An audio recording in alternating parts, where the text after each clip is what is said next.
जय हिंद साथियों, मैं सर कैसे आप सब शायद बहुत अच्छे से होंगे। आज की हमारी ये वीडियो है सीआरपीएफ ट्रेड्समैन के ऊपर। देखिए आप सबका ट्रेनिंग जो शुरू होने का शेड्यूल है वो आ गया है। अक्टूबर से लेकर जनवरी तक आपका ट्रेनिंग चलेगा।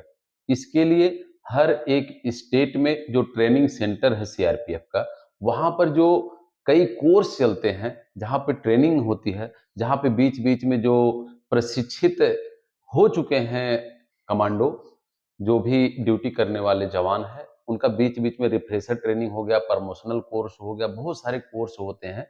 वो सभी कोर्स मैक्सिमम कोर्स को जो है स्थगित कर दिया गया है। कुछ कोर्स को छोड़ के बाकी कोर्स जो है स्थगित कर दिया गया है, बस केवल आपका ट्रेनिंग चालू करने के लिए। यानी कि अक्टूबर से लेके जनवरी तक बाकी सभी जो है कोर्स जो जिसको बोलते हैं ट्रेनिंग, जो बीच में रिफ्रेशर ट्रेनिंग वगैरह होते रहता है, वो सब बंद कर दिया गया है। और आप सबके लिए एटीसी मतलब एडिशनल जो ट्रेनिंग सेंटर होता है, वो भी बनाया जा रहा है। बहुत सारे बच्चे ये सोच रहे होंगे कि अभी बहुत टाइम लगेगा, ये होगा, वो होगा। भाई अब वो सब खत्म हो गया। अब पूरी तरीके से ट्रेनिंग सेंटर जो थे, उनके अलावा जो एडिशनल ट्रेनिंग सेंटर है, वो सब एकदम नामित हो गए हैं और वहाँ पर जो स्टाफ आप सबको ट्रेनिंग देंगे, जो अधिकारी आपको ट्रेनिंग देंगे, उन सब का भी बुलावा आ गया है, वो सब भी जाने शुरू कर दिए हैं। तो अब देखिए आपके पास में ज़्यादा समय नहीं रह गया है। जुलाई, अगस्त, सितंबर 3 महीने का समय रह गया है, लेकिन सितंबर में तो आप सबका जॉइनिंग हो जाएगा। क्योंकि जहाँ ट्रेनिंग आप करने के लिए जाएँगे, तो उससे 15 से 20 दिन पहले आप सबका जो है जॉइनिंग हो जाएगा। तो यानी कि सितंबर में आपकी जॉइनिंग हो जाएगी। अब आपके पास में ज़्यादा से ज़्यादा ढाई महीना और रह गया है अपने घर परिवार में रहने के लिए। अब मेरे दोस्त आप सबका पता होना चाहिए कि जुलाई में 10 जुलाई तक लगभग आपका जो है फिजिकल भी स्टार्ट हो रहा है। बहुत सारे बच्चे ऐसे भी होंगे जिनका रनिंग अभी अच्छे से कंप्लीट, यानी कि जो किसी का 5 किलोमीटर होगा, किसी का 1600 मीटर जो होगा, जो समय आपको दिया गया है, उसके बीच में अगर आपका टाइमिंग नहीं आ पा रहा है, तो प्लीज़ आप अपना देखिए कि आपके अंदर क्या कमी है, मोटिवेशन कमी है या शारीरिक रूप से कुछ कमज़ोरी है या आपके पैर में दर्द वगैरह है। देखिए, यहाँ तक आप पहुँचे हैं और दुनिया के सबसे बड़े अर्धसैनिक बल के आप हिस्सा होने वाले हैं। रनिंग की वजह से आपका जॉइनिंग रुक जाए, सिलेक्शन रुक जाए, तो बहुत बड़ी बात होती है। बहुत सारे बच्चों को हो सकता है चेस्ट में दिक्कत होगा, हम हर एक वीडियो में डालते रहते हैं। चेस्ट अगर आपका नहीं फूल रहा है, उसके लिए किसी पुलिस वाले भाई से, जो नज़दीक में पुलिस स्टेशन हो, पुलिस चौकी हो, फ़ोर्स वाला कोई हो या जो आपके सगा-संबंधी पहले इससे पहले भर्ती देख चुका है, उन सबसे मिलें, आप उनसे पूछें, वो आपको बताएँगे कि कैसे चेस्ट फुलाते हैं।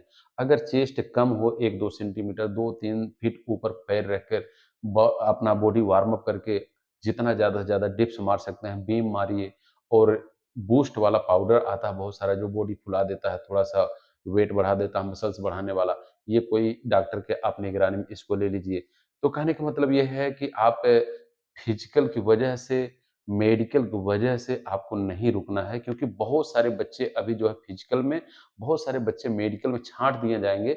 जिन बच्चों का ज़्यादा नंबर है, बहुत सारे बच्चे जो उस टाइप के भी बच्चे, ज़्यादा नंबर वाले भी छँट जाते हैं, जो कम नंबर वाले हैं वो भी बच्चे छँट जाते हैं।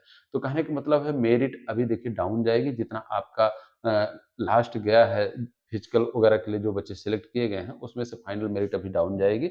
मेरे दोस्त, बहुत सारी चीज़ें ऐसी होती हैं कि अगर आप चाहें तो अपना ठीक कर सकते हैं, जैसे कैरिंग एंगल हो गया, नोकनी हो गया, आँख का विज़न हो गया, बहुत सारी चीज़ें होती हैं, अगर आप चाहें तो उसको थोड़ा-सा अगर ध्यान दें तो आप ठीक कर सकते हैं। दाँत हो गया, ये क्या कब कर सकते हैं आप? जब आपको पता होना चाहिए कि हमारे दाँत में कुछ प्रॉब्लम है, हमारे नाक में कुछ है, कान में कुछ है, आँख में कुछ दिक्कत है। ये तब होगा जब आप इससे रिलेटेड वीडियो वगैरह देखेंगे, इससे रिलेटेड अपने अंदर जानकारी आप रखेंगे, तभी कुछ हो पाएगा। दूसरी बात ये आते हैं कि आपका जो ट्रेनिंग में आप जाएँगे, बहुत सारे बच्चों को ये डाउट्स रहता है कि हमारी जो ट्रेनिंग होगी, जो सिपाही की ट्रेनिंग होती है, उनकी ही तरह होगी या अलग होगी? मेरे दोस्त, आप सबका थोड़ा-सा नॉर्मल ट्रेनिंग होता है, बहुत ज़्यादा आप सबका प्रेशर नहीं होता है, क्योंकि जो जीडी की ड्यूटी होती है, उससे आपका ड्यूटी एकदम डिफरेंट होती है। तो आप सबका बहुत ज़्यादा हार्ड ट्रेनिंग नहीं होती। हाँ, लेकिन आपको सावधान, विश्राम, कैसे तेज़ चलते हैं, कैसे धीरे चलते हैं, कैसे दौड़ते हैं, कैसे फायर करते हैं, यानी कि गोली कैसे फायर करते हैं, ये सब चीज़ आप सबको सिखाया जाएगा। और आप सबका ट्रेड जो है, जो अलग-अलग, जैसे कुक हैं, तो उनका ट्रेड, और जो सफाई कर्मचारी हैं, जो बार्बर हैं, जो धोबी हैं, इन सब का जो ट्रेड है उससे रिलेटेड भी आप सबको जानकारी दी जाएगी। दूसरी बात ये है कि बहुत सारे बच्चे ये सोचते होंगे कि हमको जो है वर्दी मिलेगा कि नहीं मिलेगा। भाई आपको भी उसी तरीके से वर्दी मिलती है जैसे एक सब इंस्पेक्टर को वर्दी मिलती है, एक सिपाही को वर्दी मिलता है, एक हवलदार को मिलती है। बस यही है कि थोड़ा-सा जो रैंक वाला जगह होता है उसमें और जो कैप होता है जो गस्टेड ऑफिसर होते हैं उनका कैप का जो बैच होता है बस वो डिफरेंट होता है, बाकी सभी का एक ही जैसे हर चीज़ होता है। दूसरी बात ये है कि बहुत सारे बच्चे ये सोच रहे होंगे कि हमसे कौन-कौन सा गन से फायर कराया जाएगा। भाई ऐसा कोई गन नहीं बचेगा जिससे आपका फायर नहीं कराया जाएगा। जिस गन से जितने भी गन एक सिपाही के लिए ऑथराइज़ किया जाता है फायर करने के लिए, उतने ही गन से आपका भी फायर होगा।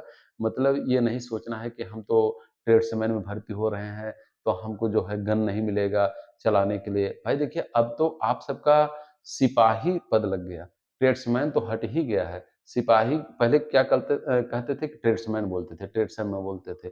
लेकिन अब सिपाही बोला जाता है, सिपाही ट्रेड्समैन, सिपाही कुक, सिपाही बार्बर, सिपाही सफाई कर्मचारी। मतलब सिपाही शब्द 2-3 साल पहले नहीं था।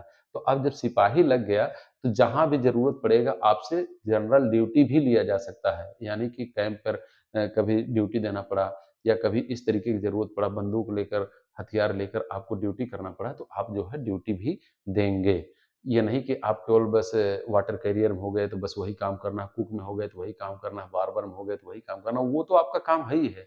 लेकिन एडिशनल जहाँ ज़रूरत पड़ गई, आपको ड्यूटी ये भी लिया आपसे जाएगा। तो इसलिए हर एक हथियार चाहे पिस्टल हो गया, चाहे एलएमजी हो गया, चाहे AK-47 हो गया, चाहे कार्बाइन हो गया, चाहे इंसास राइफ़ल हो गया, हर एक राइफ़ल से आपसे फायर कराया जाएगा। यहाँ तक कि ग्रेनेड भी आपसे हो सकता है फायर कराया जाए।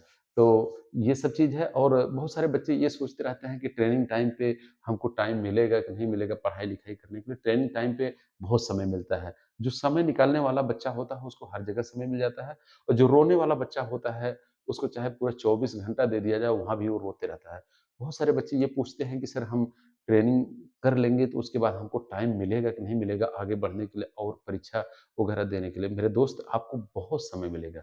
इतना ज़्यादा समय मिलेगा कि आप चाहेंगे तो बहुत आगे तक बढ़ सकते हैं। लेकिन बहुत कम ही लोग कोशिश करते हैं। जो कोशिश करते हैं वो आगे बढ़ते हैं और बहुत सारे लोग जो है कोशिश नहीं करते हैं।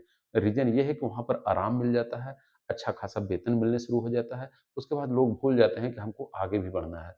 तो वो वहीं पर सीमित रह जाते हैं। बहुत सारे बच्चे जो प्रयास करते हैं, आगे भी बढ़ते हैं। तो कहने का मतलब ये है सीआरपीएफ ट्रेड्समैन का आप सबका ट्रेनिंग का शेड्यूल आ गया है। अक्टूबर से नवंबर तक आपका ट्रेनिंग होगा और अब ज़्यादा से ज़्यादा 2 ढाई महीना और आपको अपने घर में रहना है। किसी से झगड़ा नहीं करना, किसी से विवाद नहीं करना, कोई एफआईआर आपके ऊपर ना दर्ज हो जाए, कोई एक्सीडेंट में आप जो है ना फँस जाएँ, कोई एक्सीडेंट वगैरह ना हो जाए। इसलिए जब तक आपकी जॉइनिंग नहीं हो जाती है मेरे दोस्त, तब तक अपने आप को एकदम सँभाल के रखना है, अपना डॉक्यूमेंट सँभाल के रखना है, किसी के झांसे में नहीं आना है। बहुत सारे लोग मिलेंगे कि हम तो सीआरपीएफ में आपका भर्ती करा देंगे, आपका मेरिट बनवा देंगे, हमको डॉक्यूमेंट्स ये दे दो, वो दे दो।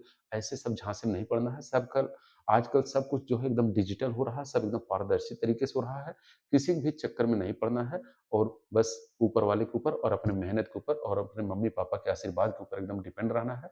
आपका सिलेक्शन भी होगा और हो सकता है कि आप जो है हमसे भी मिलें और बहुत मज़ा आएगा। और सीआरपीएफ एक बहुत अच्छी फ़ोर्स है। आगे और वीडियो हम देंगे, ये वीडियो लंबी हो जाएगी। चलो मिलते हैं नेक्स्ट वीडियो में। अगर हमारी ये वीडियो अच्छी लगी हो, हमारे वीडियो को लाइक करें, शेयर करें, सब्सक्राइब करें। जय हिंद सत्यम सर।